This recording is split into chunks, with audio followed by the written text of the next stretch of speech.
Hello, welcome to Unicorn Princess Tarot. So, ito yung reading natin for Water Sign, Cancer, Scorpio, Pisces. Please do like and subscribe na lang itong video na to. Ano na lang po dyan, paki-comment sa baba. Kahit po heart-heart lang, smileys, malaking bagay yun sa akin. Pa-subscribe na lang kung hindi ka pa nakaka-subscribe. If you want to book a personal reading, Jing Tarot Reader. Siya yung nakafocus sa tarot reading. So, if you want tarot reading, sa kanya kayo mag-inquire. But if you want astrological reading, may promo ko ngayon. May kasama siyang astrological reading or astrological advice. Pero, astrological reading na may kasamang tarot advice sa huli.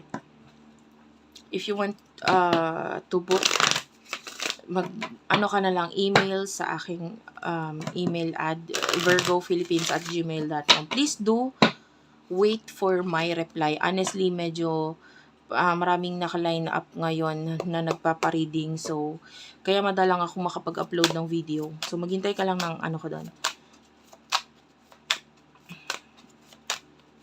What do we have here for water sign, Cancer, Scorpio, Pisces? Mag-focus tayo doon sa person na nag-iisip sa'yo ngayon. Stay optimistic. You do have your healing, family issues, free yourself. I feel like this is a person who is pwedeng nagkakaroon ng problem with regards sa kanyang family, and then you do have your chemistry. So, this person is parang namamagnet siya or talaga na-attract siya sa'yo. And chemistry is a twin flame card. So, maybe this is your twin flame, or maybe someone in the past, or maybe someone na until now is nagbe-benefit sa kanyang parents. I just saw that part, pero okay lang naman kahit hindi. Nakaamoy ako ng kanin, bagong sinaing or kanin. This could be your reading. Maybe you're currently eating rice right now or nagsasaing ka habang nanonood. Anyway, this person is pwedeng may mga bagay siyang ginagawa ngayon na parang baliwala or nababaliwala with regards sa mga tao sa paligid niya. Maybe may kinalaman ito sa kanyang family or mga issues niya sa pamilya.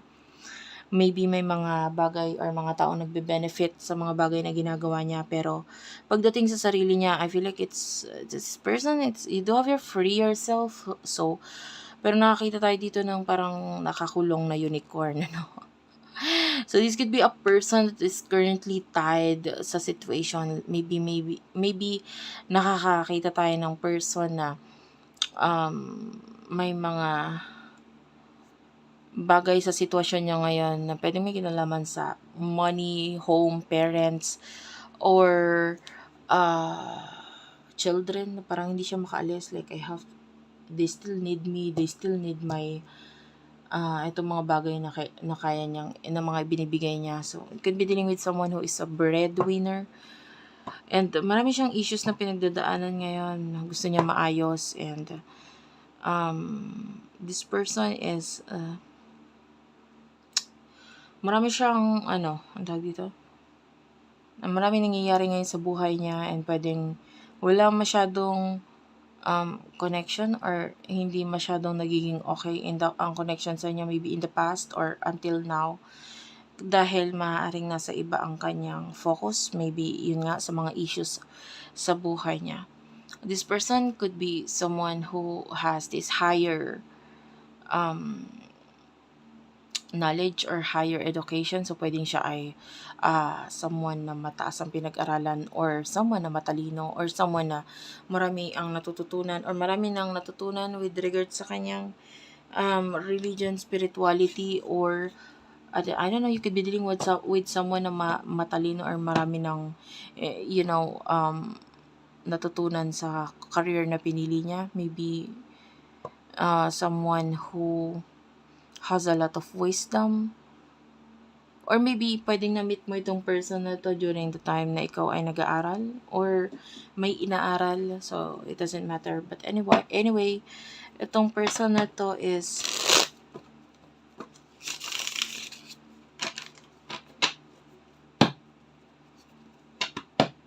I feel like namamagnet siya pabalik sa'yo. So, if this is a twin flame connection, this twin flame is like, guys, retrogrades are happening right now, sabay-sabay.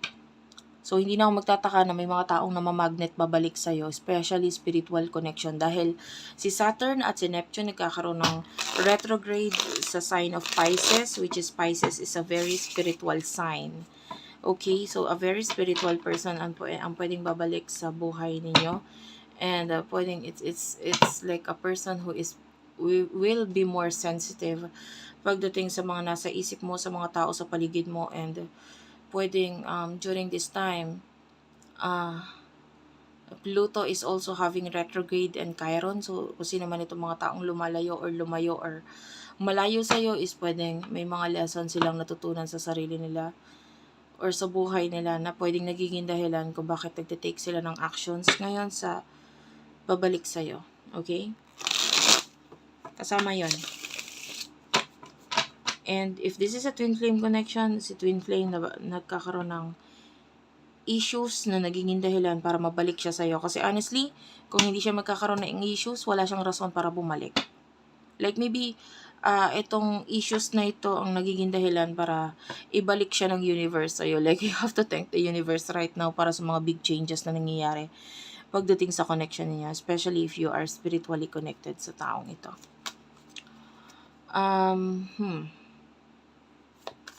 Messages sa taong ito. Okay. You do have your please take me. So, it's like please help me kind of thing. So, pwedeng may mga bagay na nararanasan talaga itong person na ito. You do have the devil with regards sa mga tao sa paligid niya na nagmamanipula sa kanya.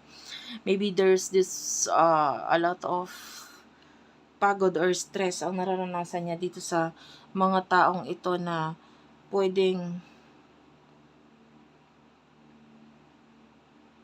pag sinabi nating na mamanipulate, pwedeng nagagamit, ganun, or gumagamit sa kanya, and pagod na siya. This person is having some kind of attachment which is very, very narcissist, very, very, either bad influence, narcissist, or negative sa buhay niya. And itong attachment na ito is like, pwedeng hindi siya basta-basta pwedeng makaalis because of like mga tao sa paligid niya na nakatingin sa kanya. Or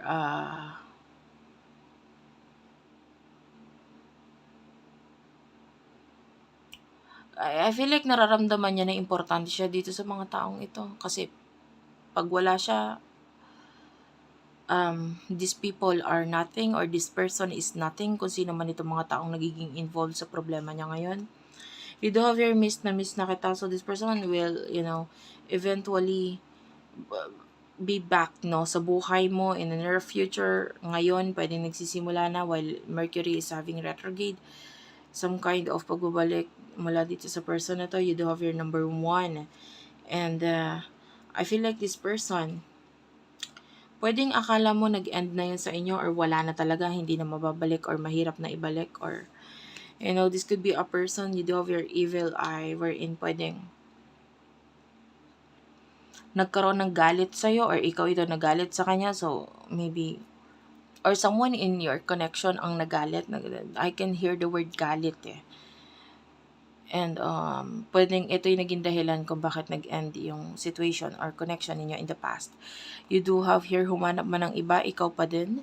So, I don't know whoever is in another connection right now, whether karelasyon, friends, or maybe you are dealing with a friend.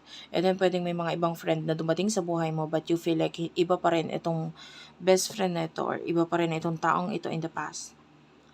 And maybe pagdating sa love, ganun din. Humanap man ng iba. This is the person that you still see that is iba pa rin para sa'yo. Like, maybe you tried to connect or to love someone na pwedeng you feel like kailangan mo or gusto mo, but eventually, pwedeng nung nakuha mo na yung mga bagay na gusto mo sa kanya, iba na. Hindi mo na ganun kagusto itong mga taong tinry mong ipalit sa kanya. Like, maybe there's a special connection sa inyong dalawa. And then, kung sino man itong mga bagay, mga taong na experience mo in your life right now, with regards to love or friendship, maybe saglit lang na honestly naging medyo isip bata ka during this time habang nakipag-connect ka sa iba. But now, you have learned that this person is someone na, the one that could, be a potential twin flame or may spiritual connection sa inyo na mahirap i-deny right now.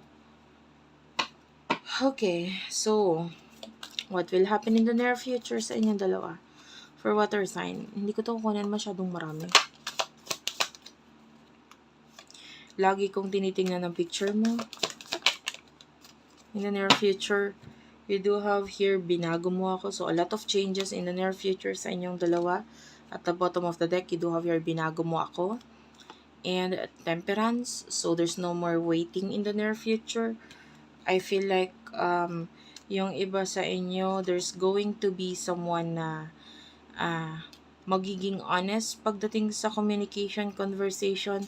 You do have your paano and home.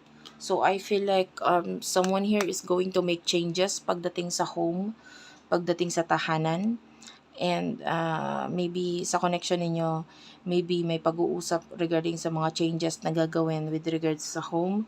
And you do have here the lovers. So, I can see partnership sa inyong dalawa. This could be, twin flame is here. You will be mirroring each other. And you do have here this connection. But you do have your disconnection, but it's in reverse. Ang nagpakita is retreat, out, and separation. So,